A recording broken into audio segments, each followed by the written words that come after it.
자, 하박국 오늘 8번째 시간입니다. 기도하겠습니다. 사랑해 주님 감사합니다. 오늘은 또 하박국 선지자의 말씀을 통해서 우리가 하나님께 어떻게 기도하며 나아가야 할지, 또 하나님 주신 응답 앞에 우리가 어떻게 반응해야 할지를 우리가 돌아보기를 원합니다. 주님 말씀하여 주시고 깨닫게 하여 주시고 주신 말씀에 순종하며 기쁨으로 살아갈 수 있도록 이 시간도 역사하여 주시옵소서. 감사드리며 예수님 이름으로 기도드립니다. 아멘. 하박국도 매우 짧은 말씀이죠. 1장부터 3장까지 아주 짧은 말씀입니다. 근데 1장부터 2장까지의 말씀을 보면 하박국과 하나님이 계속해서 대화를 하는 모습이 나타나요. 먼저 하나님이 하박국이 하나님한테 물어봐요. 하나님, 우리 이스라엘이 이렇게 죄가 많은데 이거 어떻게 합니까? 어떻게 합니까? 이 같은 동족들끼리 서로 너무 못되게 구는 죄악이 너무나 많이 넘쳐납니다. 그러자 하나님이 그거 내가 다 해결하겠다. 근데 해결하는 방법이 하박국의 생각과는 너무나 다른 거예요. 이방인을 통해서 너희 유대를 멸망시키겠다는 거예요. 그러니까 하나님, 그거 맞나요? 그건 좀 아니지 않나요? 하박국이 계속 이제 질문을 해요. 그래서 하나님이 하박국을 설득하시면서 이렇게 하는 게 맞다라는 과정들, 그리고 하나님의 뜻을 나중에 하박국이 이해하고 감사함으로 받아들이는 그런 과정이죠. 하박국이라는 이름의 뜻은 포옹하다라는 뜻을 가지고 있습니다. 포옹하다. 하나님께서 하박국을 포옹해 주시고 안아주시는 모습이 나타나요. 자, 하박국과 하나님의 질문과 대답이 이제 계속해서 이어집니다. 하나님, 왜 유다에 있는 악인들이 이렇게 많은데 벌을 받지 않습니까? 그러자 하나님께서 내가 바벨론을 통해서 이제 곧 벌을 내릴 거다. 그러니까 하나님, 바벨론은 우리 유대보다 더 악한데 어떻게 더 악한 사람들을 가지고 우리를 심판하는 도구로 쓰시겠다는 겁니까? 맞아. 하나님께서 너희를 심판할 도구로 쓰임받는 이 바벨론 침략자들도 때가 이르면 그들의 죄로 인해서 내가 그에 합당한 벌을 내릴 것이다. 어떤 민족을 사용한다고 해도 그 민족이 신성하게 되거나 심판이 면제되는 게 절대 아니다. 그들은 그들의 죄에 합당하게 벌을 받게 될 것이다 라는 거죠. 그래서 하나님은 내가 원하는 사람은 누구든지 사용할 수 있고 그 모든 과정을 통하여서 나의 공의와 나의 정의가 드러나게 될 것이다. 그리고 내게 쓰임받았다고 해서 그들이 정의롭고 의로운 것이 아니고 누구든지 그들이 행한 행위에 따라서 심판을 받게 될 것이다 라고 하나님 말씀하시죠. 자, 그래서 하박국서의 중심 말씀이라고 우리가 할 수도 있는데 하박국 2장 4절 말씀이 로마서에서도 인용이 되고 히브리서에서도 동일하게 인용이 되고 있습니다. 보라, 그의 마음은 교만하며 그의 속에서 정직하지 못하나 의인은 그의 믿음으로 말미암아 살리라. 오직 의인은 믿음으로 말미암아 살리라 라고 신약성경에서도 계속해서 반복이 되고 있죠. 자, 하박국 선지자가 이제 하나님께 나타나는 내용이에요. 하나님, 세상이 어떻게 이럴 수가 있습니까? 왜 이렇습니까?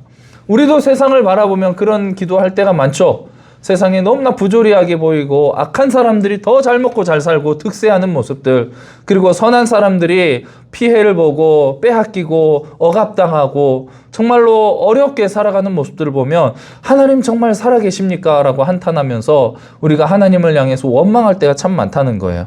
근데 1장 1절의 서문을 보면 하나님에 대해서 하박국 선지자는 어떤 미사여구도 붙이지 않습니다.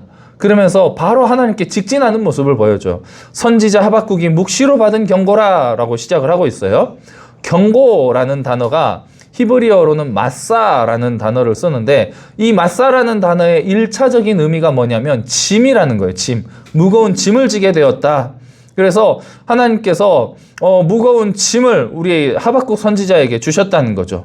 하박국 선지자는 자기에게 허락된 그 세상을 대하시는 하나님의 방법, 이 유다를 심판하는 방법이 너무나 큰 짐이 되었고 너무나 받아들이기 힘든 무거운 그런 짐이 되었다는 거예요. 그래서 하나님께 질문을 하는 거죠. 하나님, 세상이 왜 이럽니까? 그런데 하나님이 얼른 대답을 안 하시는 거예요. 침묵하고 입을 닫고 계시는 거예요. 그러자 하박국이 하나님, 왜 대답을 안 하세요? 내가 이렇게 간절히 물어보잖아요. 왜 답을 안 하세요? 하박국 선지자는 이렇게 세상의 부조리함을 보면서 이제 하나님을 더 원망하기 시작하는 모습이 그의 기도를 통해서 보여지고 있는 거죠. 아무리 부르짖고 기도해도 대답이 없는 하나님을 향해서 답답한 마음이 드는 거예요. 자, 1장 2절 말씀을 보면요. 여호와여, 내가 부르짖어도 주께서 듣지 아니하시니 어느 때까지리까? 내가 강포로 말미암아 외쳐도 주께서 구원하지 아니하시나이다. 내가 부르짖었는데도 왜 하나님 듣지 않으십니까? 라는 거예요. 제가 아내하고 싸우는 이유가 뭐냐면요. 저희 아내가 저한테 듣기 싫은 잔소리를 하면 제가 대답을 안 해요. 입을 꽉 다물고 있어요. 그러면은 아내가 왜 대답을 안 해? 그러면서 뭐라고 해요? 그러면은 듣기 싫은 소리 하는데 누가 대답하고 싶어?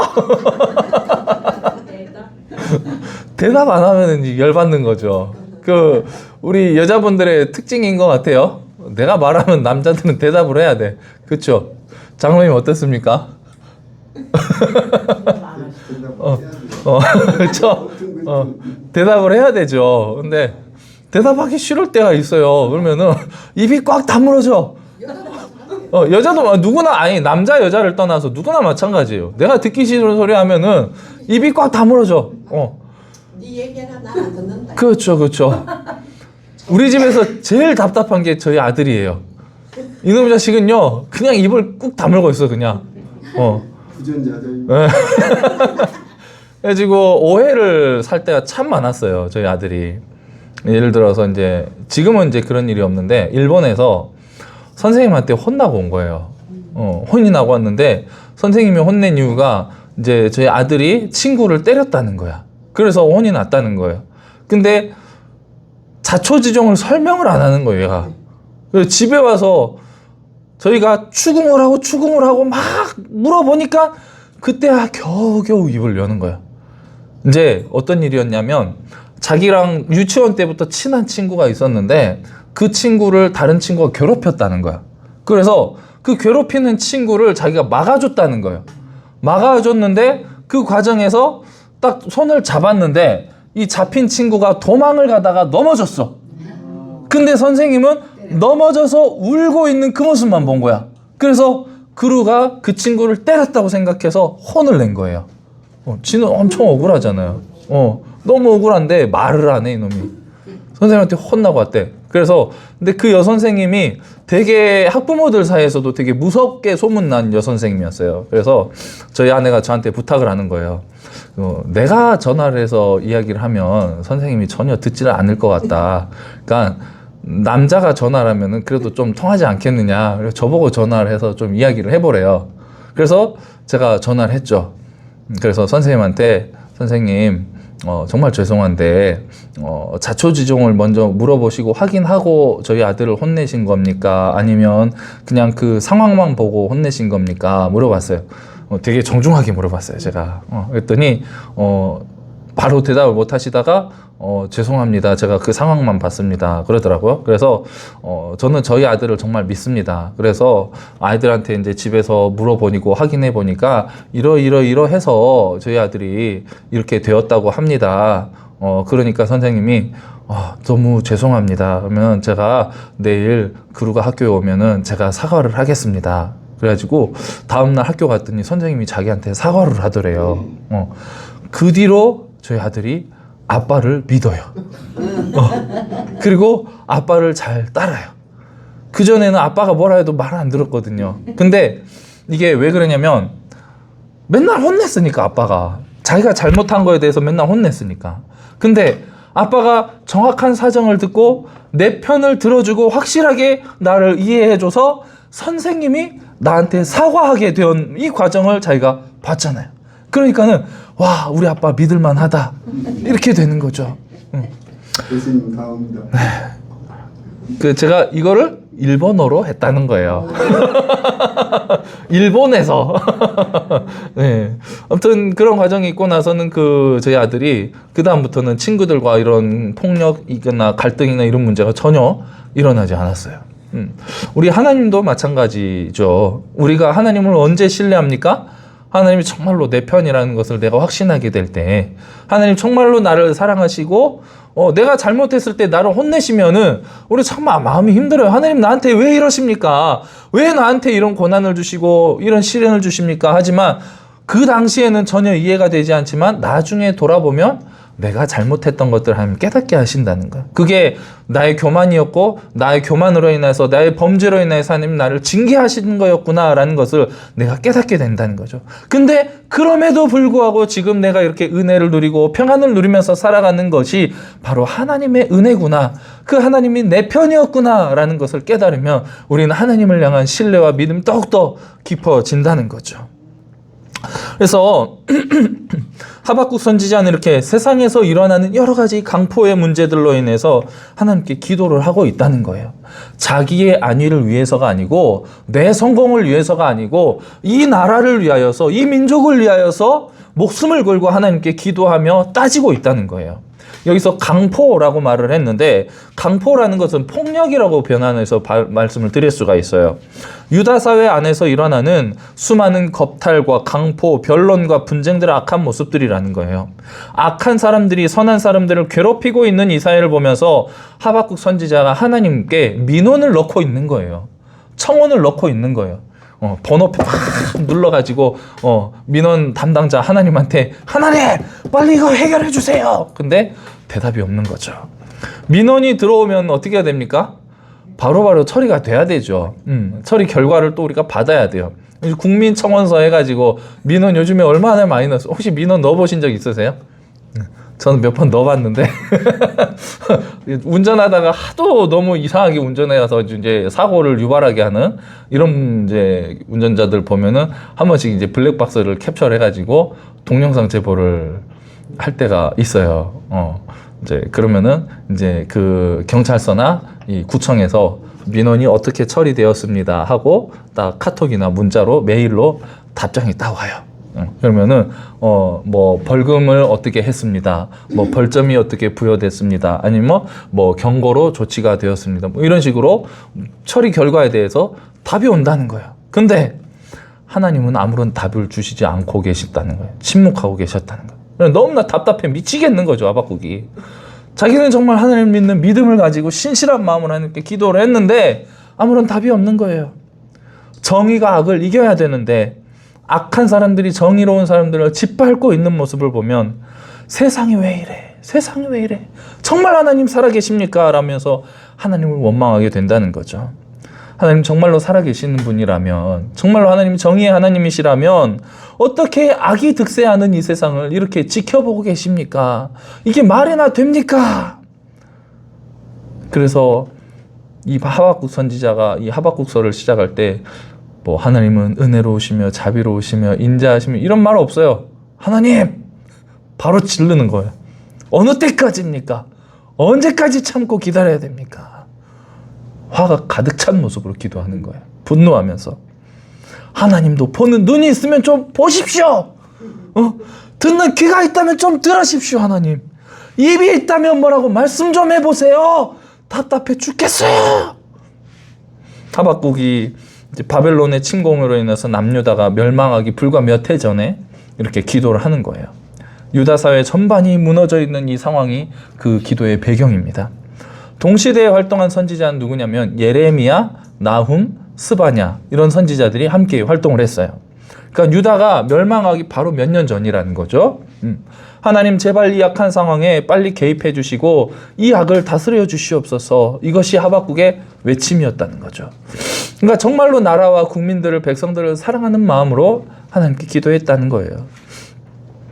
이렇게 하박국 선지자가 악을 향해서 분노하는 그 안에 용암과 같이 뜨겁게 타오르는 그 뜨거움이 있었지만 그가 악인들을 향하여서 직접 대면하여서 대적하지 않습니다. 그리고 이 문제를 어떻게 합니까? 하나님께 들고 나아가는 거죠. 하나님께 들고 나와서 하나님을 통해서 해결하려고 하는 모습. 이게 정말로 우리 성도의 올바른 삶의 모습이라는 거예요. 성도는요, 악한 세상에 나가서 우리가 투쟁해서 쟁취하는 게 성도의 모습이 아니라는 거예요. 이 모습에 부조리한 이런 상황들을 보면서 우리가 막 시위해가지고 탄핵해가지고 우리가 막 바꾸려고 막 난리를 피우는 게 아니라 하나님께 기도하는 거예요. 이게 성도의 할 일이라는 거예요. 환난의 날에 여호와 하나님을 찾으며 부르짖었다는 것, 그것이 바로 하박국 선지자의 위대함이라는 거죠. 하박국 선지자는 어떻게 보면 기도의 모범이라고 할 수도 있습니다. 구약에서 기도의 사람 하면 떠오르는 사람 누구 있습니까? 모세, 또 다니엘, 또 야베스, 네. 또 한나, 그리고 사무엘, 다윗, 수많은 사람들이 있죠. 네. 이런 여러 많은 사람들이 있는데 하박국서를 잘 읽어보면 우리가 기도를 어떻게 해야 되는지를 잘 배울 수가 있다는 거예요. 대부분 사람들은 기도를 하다가 응답이 없으면 어떡합니까? 기도를 접죠. 기도를 포기해요. 하나님 이제 기도 안 들으시나 보다. 나는 이제 하나님한테 끝났나 보다. 뭐 기도해봤자 뭐 듣지도 않으시는데 내가 이렇게 힘들게 기도해서 뭐 해? 하고 기도를 포기해버릴 때가 많다는 거예요. 근데 하박국 선지자는 응답이 없는 하나님 앞에서도 끝까지 포기하지 않고 하나님의 대답을 끌어내요. 끝까지 기도해서. 근데 이 기도가 자신의 개인적인 목적, 자신의 영광을 위한 기도가 아니고 나라가 돌아가는 것을 보고 가슴 아파하며 기도하는 기도의 일꾼으로서 이 사명을 감당했다는 거예요. 이 일을 누가 어떻게 보여줬습니까? 사무엘이 그랬죠. 사무엘이 사울을 왕으로 세워놓고 이제 선지자직을 내려놓고 물러나면서 백성들 앞에 선언합니다. 뭐라고 합니까? 내가 기도를 쉬는 죄를 범하지 않겠다. 나는 이제 너희를 인도하는 사사의 직분을 내려놓지만 나는 물러나서 당신들을 위해서 계속해서 기도하겠다라는 거죠. 이게 기도의 사람들의 할 일이라는 거, 이게 사명이라는 거예요. 어쩌면 야곱이 야복강에서 하나님께 부르짖어 기도했던 그 기도와는 비교할 수 없는 위대한 기도가 바로 이 하박국의 기도라고 할 수가 있는 거예요. 야곱이 야복강에서 하나님께 기도해서 이스라엘이라는 이름의 축복을, 놀라운 축복을 받았죠. 근데 그 축복을 받게 된 배경의 기도의 내용이 뭡니까? 자신의 안위를 위해서였었거든요. 자기를 죽이려고 찾아오는 형 에서의 손길에서 그 두려움에서 벗어나기 위해서 하나님께 부르짖어 기도하는 가운데 하나님이 이 놀라운 이스라엘의 축복을 주셨잖아요. 근데 이 나라와 민족을 위하여서 정말 하나님의 마음으로 기도하는 하나님의 백성들의 기도를 들으셨을 때 하나님 그 백성들에게 주시는 축복은 얼마나 더 큰 축복이 되겠느냐는 거죠. 하박국서는 그래서 우리를 기도의 자리로 초대하는 책이라고 할 수가 있습니다. 하나님 앞으로 어떤 문제도 다 가지고 나아갈 수 있다는 것은 우리에게 주어진 놀라운 기도의 특권이라는 거예요. 그리고 이게 가장 큰 행복이라는 거죠. 자, 인생을 혼자 살아가는 사람, 내 주변에 내 이야기를 들어줄 수 있는 사람이 아무도 없이 외롭게 살아가는 사람, 제일 불쌍한 사람이죠. 누구라도 내 이야기를 한 사람이라도 함께 들어주고 공감해주고 대답해주고 마음을 나눌 수 있는 사람이 옆에 있다면 그것만큼 행복한 게 없죠. 그게 바로 가족이잖아요. 하나님이 내 모든 기도를 다 들어주는 내 아버지가 되신다는 거, 얼마나 큰 행복이고 기쁨인지 모른다는 거죠. 하박국 선지자는 그래서 하나님이 응답을 주실 때까지 끝까지 포기하지 않고 구하고 찾고 두드렸던 사람이라는 거예요. 그래서 기도로 하나님의 입을 열은 사람이에요. 근데 결국 하나님의 입을 열어냈는데 하나님이 입을 열어서 주신 대답이 뭐예요? 갈대아, 바벨론을 통해서 내가 이스라엘을 심판하겠다는 거예요. 그러니까 하나님 답을 주셔서 감사하긴 한데 그건 아니죠. 하나님 이건 좀 아니지 않습니까? 이렇게 되는 거죠. 그렇게 간절히 기도해서 하나님의 응답이 하박국 선지자에게 왔는데 그 대답이 자신이 생각했던, 예상했던 결과와 너무 다른 거예요. 하나님 주신 답이 1장 5절에서 11절의 내용을 이제 간단하게 내용을 종합해 보면 내가 갈대아 사람들의 강포를 통해서, 그러니까는 더 악한 사람들의 폭력을 통해서 너희 유다 사회의 폭력, 그 강포를 짓누르겠다는 거예요. 너희들 안에 있는 이 작은 폭력을 내가 더 큰 폭력으로 눌러서 없애버리겠다는 거죠. 이 소리를 들으니까는 하나님, 이게 맞습니까? 이게 맞아요? 도대체 우리한테 왜 이러시는 겁니까, 하나님? 이렇게 되는 거죠. 하나님, 내가 그렇게 기도했는데, 정말 간절히 기도했는데 내 기도의 응답이 내 생각은 전혀 다르게 혹시 아니면 완전히 반대되는 모습으로 하나님 기도의 응답을 주실 때가 있다는 거예요. 그럴 때 우리는 쉽게 수긍하지 못하죠. 하나님 아무리 그래도 이건 아니잖아요. 내가 이런 일을 당하려고 하나님께 기도했습니까? 내가 이거 바라고 하나님께 기도했습니까? 이런 식으로 응답을 주시면 내가 앞으로 어떻게 내가 하나님을 믿고 기도하겠습니까? 이건 말도 안 되잖아요. 도저히 저는 받아들일 수가 없습니다. 하나님 마음을 바꾸세요. 하나님 이거 아니잖아요. 하나님 그 태도 바꾸세요. 이렇게 된다고요. 하지만 한참 세월이 지난 후에야 하나님의 그 뜻을 이해하고 알게 될 때가 많다는 거죠. 기도하는 당시에는 그래도 막상 전혀 내 예상과 다른 응답을 받게 되었을 때 우리는 너무나 분하고 억울하다는 거예요. 하박국 선지자도 그랬어요. 갈대아를 통해서 유다를 멸망시키겠다는 하나님의 기도 응답을 듣고 너무나 분한 거예요. 억울한 거예요. 왜? 자기도 유다 백성이잖아요. 그래서 다시 기도해요. 하나님 이러시면 안 됩니다. 하나님 이러시면 안 돼요. 하나님 제가 저 잘 먹고 잘 살자고 하나님께 기도한 거 아니잖아요. 내가 경제적으로 부유하고 나 잘 먹고 안정적으로 남들보다 잘 살게 해달라고 내가 또 유명한 선지자로서 내 유명세를 위해서 하나님께 기도한 거 아니잖아요. 그래서 다시 기도해요. 1장 12절 말씀을 보면요. 선지자가 이르되 여호와 하나님 나의 거룩한 이시여 주께서는 만세 전부터 계시지 아니하시니까 우리가 사망에 이르지 아니하리이다. 여호와여 주께서 심판하기 위하여 그들을 두셨나이다. 반석이시여 주께서 경계하기 위하여 그들을 두셨나이다.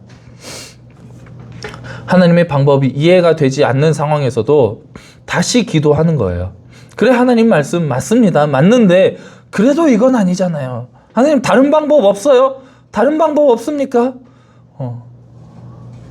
우리가 기도할 때 하나님이 응답을 주셨을 때 이해되지 못할 때가 참 많을 거예요. 그러면은 무조건 그냥 예스 하는 것도 정말 좋은 믿음이지만 또 때로는 잘 이해가 되지 않는다면은 그냥 무턱대고 덮어두고 알겠습니다라고 하는 것보다는 하나님 저 이거 잘 모르겠는데요.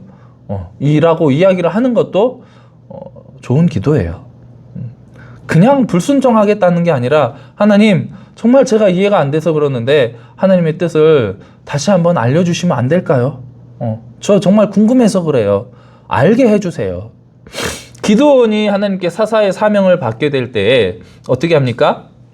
하나님 제가 정말로 하나님께서 세우신 사사가 맞다면 증명해 주세요 라고 하죠. 양털을 밖에 놔두고 하나님한테 기도하잖아요. 하나님 오늘은 정말로 제가 한 번만 기도할 텐데 양털만 적게 해주시고 그 주변은 마르게 해주세요. 그러면 제가 하나님 세우신 사사라고 믿고 이 사명을 감당하겠습니다. 그래서 하나님 그대로 해주셨어요. 근데 믿어요 안 믿어요? 그래도 불안해. 하나님 죄송한데 제가 한 번만 더 확인할게요. 이번에는 양털은 뽀송뽀송하고 주변만 마르게 해주세요. 그러면은 제가 진짜로 믿겠습니다. 하나님 그것도 긍휼히 여겨주시고 응답해 주시는 거예요. 우리가 이해가 안 된다고 해서 그냥 한번 기도하고 포기하고 말 것이 아니고 이해될 때까지 하나님께 기도하자는 거예요.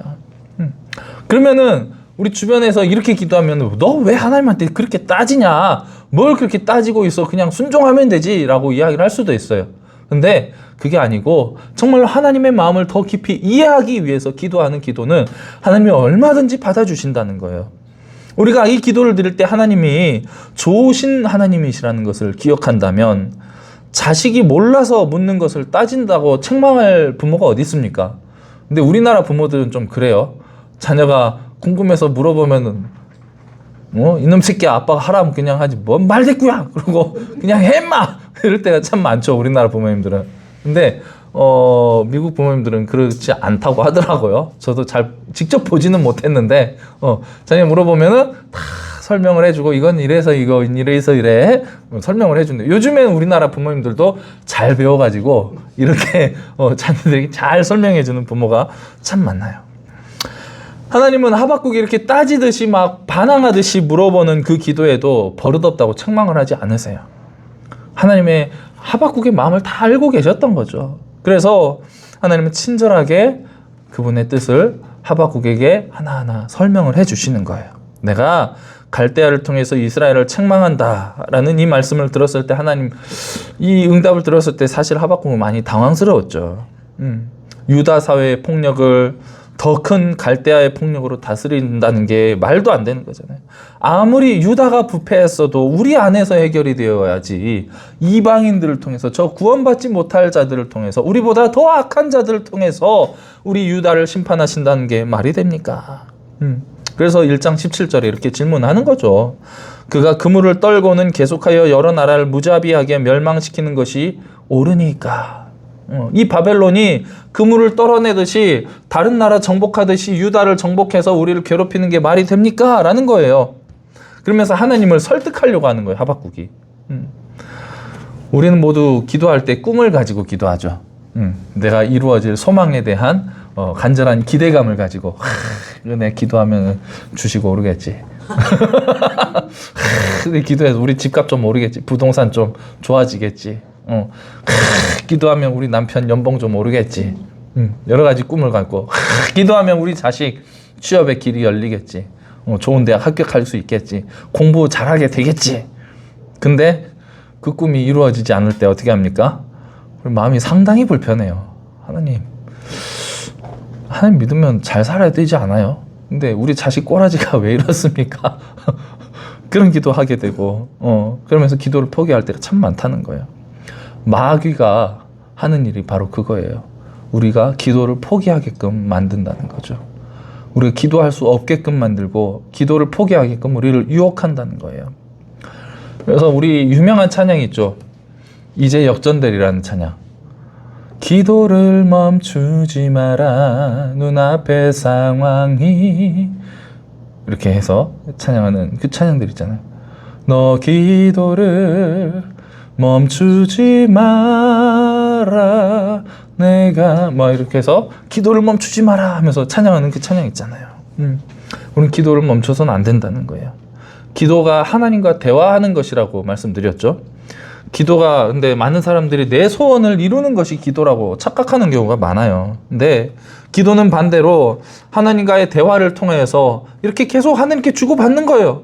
이야기하면서 하나님 응답 주신 거 하나님 이해가 안 되는데 왜 이렇습니까? 그러면은 하나님 또 설명해 주시죠. 이건 이래서 이래. 결국은 내가 내 영광을 위하여서 이 모든 과정을 이루어가는 과정이야. 하나님 가르쳐 주시는 거예요. 그러면 나중에 하나님 말씀에 순종하지 못했던 내 마음이 하나님의 뜻을 따라서 순종하게끔 변화되는 과정인 거죠. 그리고 그 순종을 통해서 온전한 하나님의 자녀로 내가 조금씩 변화되어 가는 거예요. 이게 바로 기도의 과정이라는 거죠. 그래서 기도할 때 내 소원을 두고 기도해도 괜찮습니다. 자녀가 떼를 쓸 때 자기 하고 싶은 거 해달라고 우리한테 떼 쓰잖아요. 부모님들한테. 그러다가 점점 자라면서 부모의 마음을 이해하고 나중에는 내가 먼저 부모님의 뜻을 마음을 살피고 부모님의 필요를 살피고 자녀가 부모님의 필요를 채워주는 데까지 성장하게 되는 것처럼 우리가 기도도 이렇게 성장해 가는 거라는 거예요.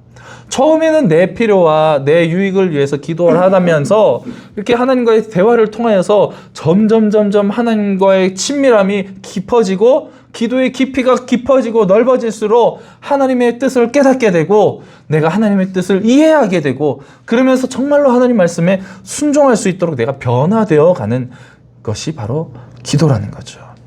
이렇게 하박국 선지자는 부조리한 상황과 이해되지 않는 하나님의 응답 앞에서 하나님 이제 내가 드릴 기도 다 드렸으니까 이제 하나님 대답하실 차례입니다. 하나님 뭐라고 말씀하시겠습니까? 내가 이제 잠잠히 한번 기다려 보겠습니다. 라고 말하고 있는 거예요. 자, 2장 1절 이렇게 시작합니다. 내가 내 파수하는 곳에 서며 성루에 서리라. 그가 내게 무엇이라 말씀하실는지 기다리고 바라보며 나의 질문에 대하여 어떻게 대답하실는지 보리라. 이렇게 말씀하고 있는 거죠. 기도가 막 부르짖은 것만이 기도가 아니라는 거죠. 그래서 막 기도는 이제 내 할 말 하는 거잖아요. 그러면은 하나님 말씀하실 시간도 드려야죠. 우리 기도할 때 어떡합니까? 하나님 막 기도해놓고 예수님 이름으로 기도합니다. 아멘 하고 어떻게 해요? 팍 일어나죠. 탁 나가요. 그게 아니라는 거예요. 기도하고 잠잠히 기다리는 시간이 필요해요. 하나님, 제가 이런 마음으로 하나님께 기도를 드렸는데 하나님, 제가 하나님 뭐라고 말씀하시는지 듣기를 원합니다. 그러면서 마음을 탁 비우고 내 기도 끝나고 나면 잠잠히 앉아서 침묵하면서 하나님의 음성을 듣는 시간을 우리가 가져야 된다는 거예요. 하박국 선지자는 바로 이렇게 물어야 할 때를, 그리고 기다려야 할 때를, 그리고 자신이 서야 할 그 자리를 잘 알았다는 거예요. 기도의 자리는요, 파수꾼의 자리라는 거예요. 영적인 자리를 지키면서 내 영적인 상태, 그리고 내 이웃과 이 나라와 민족의 영적인 상태를 경계하면서, 그리고 이 자리를 지켜나가는 것. 사탄의 공격으로부터 내 자신을, 그리고 우리를 기도로 지켜나가는 것. 이게 기도의 파수꾼의 사명이라는 거죠. 하박국은 이렇게 남유다를 바라보면서 기도의 파수꾼의 자리에 서서 하나님이 나에게 뭐라고 대답하실지, 그리고 하나님 응답이 주셨을 때 내가 그 응답에 어떻게 반응하게 될지를 지켜보겠다는 거예요. 2장 1절에서 나의 질문에 대해서 어떻게 대답하실는지 보리라 라고 우리나라 말로 번역이 되어 있는데, 이게 한글 번역에서는 하나님이 나에게 어떻게 대답하실지를 내가 지켜보겠다 이렇게 번역이 되어 있어요. 근데 원문을 잘 살펴서 번역을 해보면, 내가 하나님께 불평을 놀아놓았던 것에 대해서 앞으로 내가 어떻게 말하게 될지, 하나님이 주신 응답에 대해서 내가 다시 어떻게 반응하게 될지 내 모습을 지켜보겠다는 거예요. 하나님의 대답에 내가 수긍을 할 수가 있을지, 거기에 또 다시 반발하고 또 다른 말을 하게 될지 자기 자신을 지켜보겠다는 거죠. 그래서 하나님과의 토론에서 하나님이 나를 어떻게 이기실지, 나를 어떻게 설득하고 어떻게 변화시키실지 이것들을 지켜보겠다는 거죠. 그래서 하나님의 응답이 내가 이해가 안 되니까 끝까지 내가 물고 늘어져 보겠다라는 결심인 거예요. 자, 이렇게 해서 하나님께서 하박국에게 답을 주세요. 자, 하박국이 이 답을, 하나님께서 주신 답을 통하여서 하나님 앞에 어떤 부흥을 바라면서 기도를 하게 되는가 보겠습니다. 자, 다시 말씀드리는데 하박국이 처음에 하나님께 드렸던 기도는 하나님 뭐 하고 계십니까? 였죠. 하나님 그렇게 우리나라를 심판하시는 게 맞습니까? 근데 이런 하나님을, 하박국을 통해서 향해서 하나님이 짜증내지 않으시고 하나님의 계획을 설명하시죠. 자, 2장 3절입니다. 이 묵시는 정한 때가 있나니 그 종말이 속히 이르겠고 결코 거짓되지 아니하리라. 비록 더딜지라도 기다리라. 지체되지 않고 반드시 응하리라 라고 하느님 말씀하시는 거예요. 이 예언의 말씀을 읽은 자가 달릴 수 있도록, 그리고 모든 사람이 알 수 있도록 명백하게 새겨놓고 이 새겨진 말씀이 빨리 전파되도록 너는 사람들에게 알리라 라고 명령하시는 거죠. 그래서 하나님은 하박국에게 말씀하십니다. 내가 정한 이 일이 결코 변하지 않을 것이고 이루어질 것이다. 이 말은 결코 거짓이 아니다. 그래서 하박국 선지자가 하나님 이건 아니지요 라고 아무리 따져도 하나님이 갈대아를 통해서 유다를 멸망시키겠다는 것은 이미 확정되어 있다는 거예요. 정해져 있다는 거예요. 근데 이 과정 속에서 결국 하나님의 마음을 하박국이 깨닫게 됩니다. 그리고 이제 하나님 앞에서 그러면 이제 내가 어떻게 살아가야 될 것인가를 고민하게 되는 거예요. 그에 대해서 하나님이 2장 4절 말씀에 대해서 이렇게 답을 주시는 거죠. 오직 의인은 믿음으로 살리라. 하나님의 마음을 절실히 깨닫는 이후에 하박국은 하나님 앞에 이제 부흥에 대해서 기도를 하게 됩니다. 근데요, 우리가 이 하박국 3장 2절 말씀을 우리나라에서 정말 많이 인용을 해요. 교회에서 기도할 때 이 말씀을 정말 많이 인용을 해요. 근데 이 하박국 3장 2절이 우리에게 말하는 부흥은요, 우리가 그동안 기도했던 부흥과는 완전히 달라요. 자, 봅시다. 여호와여, 내가 주께 대한 소문을 듣고 놀랐나이다. 여호와여, 주는 주의 일을 이 수년 내에 부흥하게 하옵소서. 이 수년 내에 나타내시옵소서. 진노 중에라도 긍휼을 잊지 마옵소서. 이 기도 많이 들어보셨죠? 네. 언제 기도합니까? 우리 교회 성도 수가 수년 내에 많이 늘어나게 하옵소서. 이거죠. 우리 교회 수년 내에 교회 증축하게 하옵소서. 교회 건물 커지게 하옵소서. 헌금 많이 걷어지게 하옵소서. 이게 우리가 생각하는 부흥의 목적이잖아요.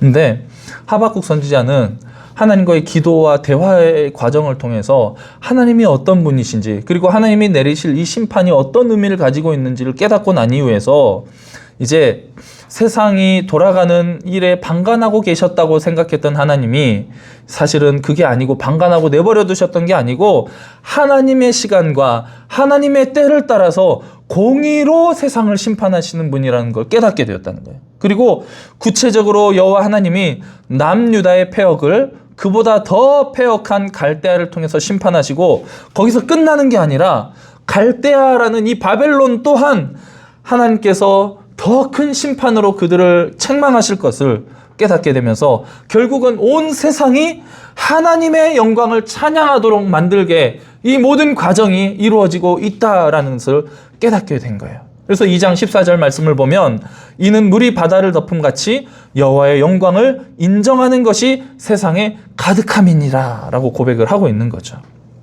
처음에 하박국 선지자가 뭐 하나 제대로 알지도 못하면서 마치 모든 것을 다 아는 것처럼 행동하면서 하나님께 따지면서 기도했던 그 어리석은 모습에 대해서 부끄러워진 거죠. 그러면서 하나님의 크신 이 놀라운 계획 앞에서 이제 입을 다물 수밖에 없게 된 거예요. 기도를 통해서 하나님이 더욱더 깊이 이해하게 된 이 하박국은 이제 다시 하나님께 부르짖어서 기도하게 되는 거예요. 주님께서 결정하신 그 일을 속히 이루어 주시옵소서. 하나님 주신 그 일 뭐예요? 하나님의 진노예요. 하나님의 분노, 하나님의 심판. 갈대아를 통해서 유대를 멸망하는 그 일을 속히 이루어 달라는 거예요. 이게 하박국 선지자가 기도한 부흥이라는 거예요. 부흥은요, 우리가 더 커지는 게 아니고 하나님의 일이 우리 안에 이루어지는 거라는 거죠. 근데 이 하박국의 내용을 가지고 우리가 기도하면요, 뭐예요? 하나님, 우리의 죄악을 하나님 속히 심판하여 주시옵소서. 속히 그 진노를 속히 내려 주시옵소서. 이 기도가 되어버린다는 거예요. 근데 하박국 선지자는요, 더 나아가서 나중에 이 일을 이루어 주십시오가 아니에요. 언제예요? 우리 시대에, 지금 내가 살아있는 이 시대에 내가 그 하나님의 진노를 빨리 보기를 원합니다. 하나님의 그 심판이 이루어진 것을 내가 빨리 보기를 원합니다. 지금 이 시대에 이루어 주시옵소서. 남유다가 하나님 앞에서 행했던 그 범죄가 너무나도 커서 하나님께 이 심판을 받는 것이 당연하고 마땅한 죄였다는 것을 이제 하박국이 깊이 깨닫게 된 거예요. 우리는 보통 생각하기를 내 죄에 대해서는 되게 축소하고 나에 대해서는 되게 관대하게 생각할 때가 많아요. 그러면서 다른 사람에게 는 아주 크게 적용을 해서 보게 될 때가 많죠. 그래서 우리나라 속담에 자기 눈에 티는 들보는 못 보고 남의 눈에 티만 본다고 그러잖아요. 하박국의 처음 기도가 아무리 유다가 타락하고 부패했어도 갈대아를 통해서 심판하겠다는 하나님의 말씀이 도저히 납득이 안 되고 이해가 안 됐지만 이제 하나님과의 논쟁의 과정, 기도의 과정을 통해서 하나님의 방법을 받아들일 수밖에 없게 된 거죠. 그리고 하나님의 계획이 이렇게 하나하나 실행되어 가는 그 가운데서도 여호와 하나님께서 우리 이스라엘 백성을 향한 그 긍휼을 완전히 거두지 않으실 것이라는 것을 또한 알게 되었던 거예요. 그래서 기도의 마지막에 뭐라고 합니까? 주의 진노 중에라도 긍휼을 잊지 마옵소서라고 기도하는 거죠. 이 환란의 때를 기다리는 거 얼마나 힘들겠습니까? 그래서 하박국은 내 창자가 흔들린다. 입이 부들부들 떨린다. 목소리도 나오지 않을 만큼 내가 두렵다라고 고백을 하면서도 하지만 그 환란의 때에도 내가 아무리 두렵고 아무리 힘든다 할지라도 내가 하나님 때문에 즐거워하고 결국은 우리를 구원해 주실 하나님 때문에 내가 기뻐하겠노라고 다짐하고 있다는 거예요. 하박국이. 3장 19절 보면 주 여호와는 나의 힘이시라 나의 발을 사슴과 같게 하사 나를 나의 높은 곳으로 다니게 하시리로다. 이 노래는 지휘하는 사람을 위하여 내 수금에 맞춘 것이니라 하면서 이 하박국서가 노래로 끝나요. 하나님의 진노에 대해 심판에 대해서 따지다가 하나님의 뜻을 깨닫고 나중에는 그 하나님의 영광을 인정하며 찬양하면서 노래하면서 끝나게 됩니다. 자, 하박국이 여호와 하나님께 수년 내에 이뤄달라고 간절한 부흥을 기도했던 것은 바로 어서 우리를 심판하소서 이런 의미로 쓰여졌다는 거죠. 하박국의 기도를 우리가 이렇게 잘 이해하게 된다면 우리가 과연 하박국 3장 2절에 이 말씀을 가지고 수년 내에 우리 교회를 부흥케 하옵소서 이게 할 수 있을까요? 입도 뻥끗 못할 거예요. 하느님, 우리 교회 안에 있는 죄악을 속히 심판하여 주시옵소서, 멸망시켜 주시옵소서 라는 기도가 되어버리는데 어떻게 하겠어요? 반대로 우리가 과연 하박국 이 3장 2절의 말씀으로 하나님 앞에서 하나님 나의 죄악을, 우리의 죄악을 심판하여 주시옵소서 이 기도를 감히 어떻게 드릴 수가 있겠습니까? 심판하지 마시고 용서해 주세요라고 우리는 기도하게 될 거예요. 그쵸? 하나님, 이 심판은 내가 도저히 감당을 못하겠으니까 나 고난받는 거 싫어요. 고통받는 거 싫어요. 그냥 하나님 좀 용서해 주시면 안 돼요? 그냥 넘어가 주시면 안 돼요? 이렇게 기도하게 될 거예요. 근데 하나님이 너무나 자비로우시고 인자와 사랑이 많으셔서 이 심판을 어떻게 해주셨어요? 실제로 넘겨주셨어요. 어떻게 해요? 예수님을 통해서. 우리가 당해야 될 이 모든 죄에 대한 심판과 진노를 예수님이 다 당하셨다는 거예요. 예수님이 십자가에서 우리 대신해서 이 모든 하나님의 진노와 심판을 다 당하시고 죽으셨다는 거죠. 그래서 우리는 이 심판에서 벗어나게 되었다는 거예요. 어떻게 해요? 믿음으로 말미암아.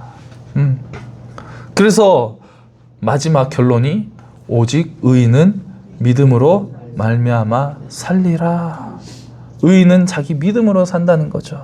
자, 2장 4절입니다. 보라, 그의 마음은 교만하며 그 속에서 정직하지 못하나 의인은 그의 믿음으로 말미암아 살리라. 하박국 선지자의 이 답답한 마음, 하나님의 응답에 대해서 이해하지 못하고 너무나 부조리하다고 느껴지는 이 하박국을 이해하는 하나님께서 주신 말씀이에요. 그의 마음이 교만하다라고 하는 그 4절 첫 번에 나오는 보라 그의 마음은 교만하며 라고 말하는 그는 바로 그 뒤에 나오는 오직 의인은 믿음으로 말미암아 살리라는 그 의인과 반대되는 사람이에요. 즉 바벨론 사람들을 말해요. 그는 그 마음이 교만하며 그 속에 정직하지 못하다. 바벨론이 이렇다는 거죠. 그래서 그들이 교만으로 행한 그 강포와 악은 결국 자신들에게 돌아가게 될 것이라고 17절에 말씀하고 있어요. 이는 내가 레바논에 강포를 행한 것과 짐승을 죽인 것, 곧 사람의 피를 흘리며 땅과 성읍과 그 안의 모든 주민에게 강포를 행한 것이 너에게로 돌아가리라. 그들 노략질은 똑같이 노략질로 당하게 될 것이다 라고 2장 8절에 또 말씀하고 있는 거예요. 내가 여러 나라를 노력하였으므로 그 모든 민족의 남은 자가 너를 노력하리니 이는 내가 사람의 피를 흘렸으며 또 땅과 성읍과 그 안의 모든 주민에게 강포를 행하였음이니라. 그래서 그들은 여호와 하나님이 온 세상을 통치하시고 심판하시는 줄 알게 될 것이라는 거죠. 여기서 또 말한 그들은 결국 바벨론이죠. 계속 바벨론에 대해서 말씀드리고 있어요. 이는 물이 바다를 덮음같이 여호와의 영광을 인정하는 것이 세상에 가득함이니라. 그들이 하나님 앞 쓰임받아서 이스라엘을 멸망하는 도구로 쓰임받았지만 결국 그들이 하나님 앞에서 자신들의 죄로 멸망을 당하게 되는 모습을 보면서 온 세상이 하나님의 정의와 공의를 보게 될 것이다. 물이 바다를 덮음같이 여호와의 정의를 인정하는 것이 세상에 가득하게 될 것이다 라는 거죠. 하나님이 유다 백성들을 이렇게 바벨론을 통해서 심판하시는 것이 분명한 사실이라는 거예요. 근데 그들의 행동이 교만하고 그 마음에 정직이 없음으로 인하여서 하나님께서 그들을 심판하신다는 거죠. 그런데 이어서 하나님은 의인은 믿음으로 말미암아 살리라. 악인들은 이렇게 심판을 받게 될 것이고 그 가운데서도 심판 가운데서도 오직 의인은 그들의 믿음으로 말미암아 살리라. 근데 이 믿음이라는 단어가 이제 히브리어로 원어를 보면 에무나라는 단어를 쓰는데 이 한글로 번역해서 이제 믿음이라고 하면은 사실 나쁜 번역이라고는 할 수 없지만 이 문맥의 흐름상의 에무나라는 단어를 믿음이라는 우리나라 단어로 다 소화하기에는 조금 부족한 감이 없지 않아 있어요. 왜냐하면 우리나라에서 믿음 하면은 보통 어떤 상태를 이야기합니까? 마음의 상태죠. 마음의 상태. 마음에서 내가 그렇다고 확신하고 믿고 붙드는 것, 이게 믿음이죠. 내 마음의 상태예요. 거기에 한정되어 있어요. 근데 본문에서 말하는 이 의인이 살게 되는 이 믿음이라는 것은 어떤 믿음이냐면 마음에서뿐만 아니고 우리의 실제 삶에 있어서도 일치되어지는 신실한 행함이 드러나는 믿음이라는 거예요. 입술로 부르짖는 믿음이 아니라 삶을 통하여서 증명되어지는 신실한 삶이 있는 믿음, 그 믿음이 우리를 살게 하는 의인의 믿음이라는 거예요. 어떠한 상황 속에서도 하나님을 변함없이 신뢰하면서 하나님의 구원을 바라면서 현실에 당당하게 맞서는 하나님의 충성스러운 자녀의 모습, 그것이 바로 하박국 2장 4절 말씀이 말하는 오직 의인은 믿음으로 말미암아 살리라의 그 믿음이라는 거죠. 하박국 선지자가 살아있는 의인이 되는 길은 자신의 에무나, 즉 이 믿음, 이 온전한 신뢰를 기반으로 한 믿음의 삶을 살아가는 거예요. 믿음의 삶을. 하나님 말씀의 구체적인 하박국 선지자의 반응은 하나님이 바벨론으로 유다에 심판하시겠다는 그것을 받아들이는 거예요. 그것이 믿음이에요.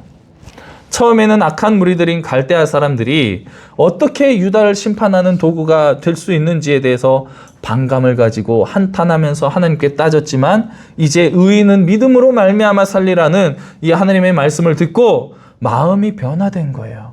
그래서 하나님의 말씀을 순종으로 받아들이게 된 거죠. 하나님이 바벨론도 심판하시겠다고 말씀하셨기 때문에 이제 안심하고 하나님 말씀 받아들이게 된 거예요. 물이 바다를 덮음같이 여호와의 영광을 인정하는 것이 세상에 가득하게 될 것을 믿기 때문이죠. 물이 바다 덮음같이 여호와의 영광을 인정하는 것이 온 세상 가득하리라.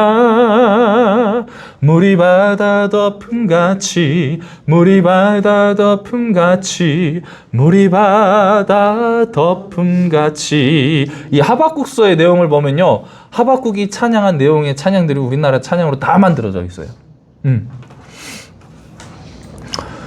하박국은 결국 불평이, 기도하는 가운데 처음 나왔던 그 불평이 하나님 말씀으로 인해서 먼저 멈추게 돼요. 그리고 잠시 멈추면서 하나님의 말씀을 듣고 이해하는 과정을 통하여서 나중에 어떻게 변화됩니까? 이게 찬양으로 바뀌는 거예요. 불평으로 시작해서 원망으로 시작했던 기도가 하나님의 마음을 이해하고 하나님의 그 영광을 바라봄으로 인해서 결국은 하나님의 영광을 찬양하는 찬양으로 변하게 되는 거죠. 기도하는 가운데 하나님의 크고 놀라우신 계획을 깨닫게 되었고 자신의 불평을 내려놓고 기도하게 된 거죠. 우리가 항상 기쁨으로 범사에 감사할 수 있는 방법은 오직 쉬지 않고 기도하는 가운데 이루어진다는 거예요.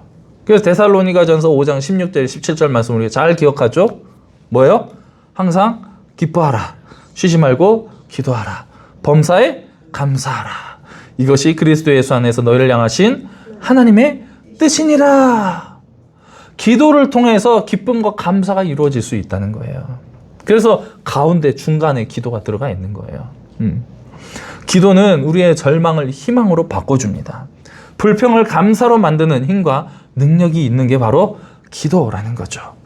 이제 하박국 선지자는 하나님의 뜻을 온전히 그리고 속히 이루어지기를 소망하면서 부흥에 대해서 이 심판이 빨리 이루어지기를 기도하게 된 거죠.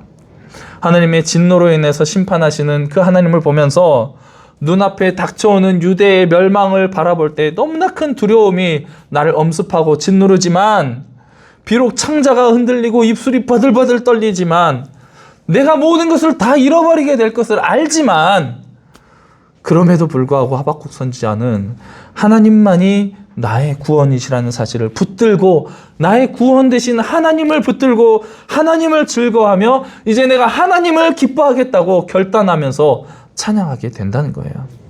우리는 하박국 선지자를 통해서 참된 믿음이 무엇인지를 결국 깨닫게 되는 거죠.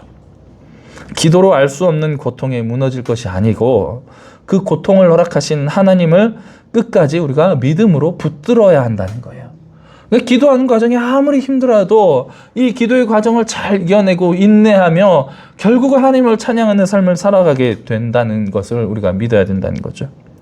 두렵고 떨림으로 바벨론을 통해 심판하시는 그 하나님의 진노를 우리가 받아들이면서도 여호와 하나님만이 내 힘과 구원이며 능력이 되시기 때문에 하나님만을 노래하고 하나님만을 즐거워하겠다는 거죠. 그래서 하박국 선지자 마지막은 이 노래로 마무리되고 있어요. 자, 무화과 나무 잎이 마르고입니다.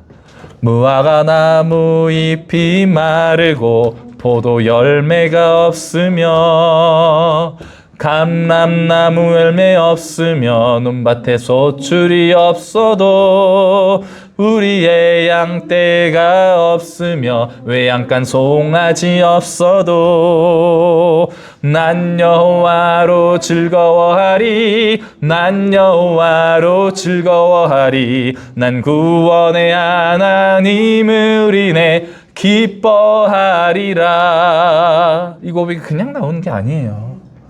이렇게 하나님과 티격태격하면서 기도하면서 주고받고 싸우다가 결국 하나님의 뜻을 이해하고 나서 하나님 우리 모든 소초를 다 빼앗아가고 내가 완전히 무너지는 삶을 살아가게 된다 할지라도 이것이 하나님의 뜻임을 내가 인정하고 오직 하나님만으로 인해서 내가 기뻐하겠습니다 라는 고백인 거예요. 어떠한 상황 속에서도 믿음으로 하나님을 찬양하며 하나님의 뜻이 우리의 삶 속에 온전히 이루어지기를 기도하는 인생이 되기를 바랍니다. 그것이 하박국 선지자를 통해서 우리에게 하나님 가르쳐 주시는 하나님의 마음이고 하나님의 뜻이라는 거예요.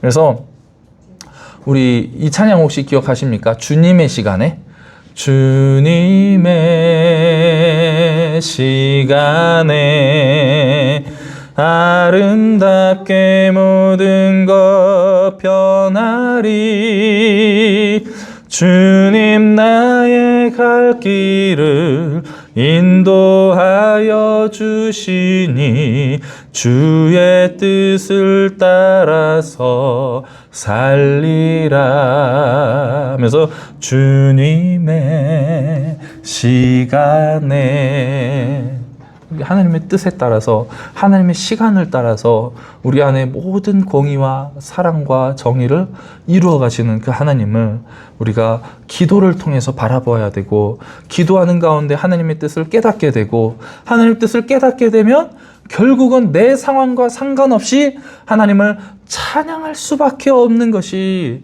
하나님의 자녀이며 하나님의 백성들의 삶의 모습이라는 거예요.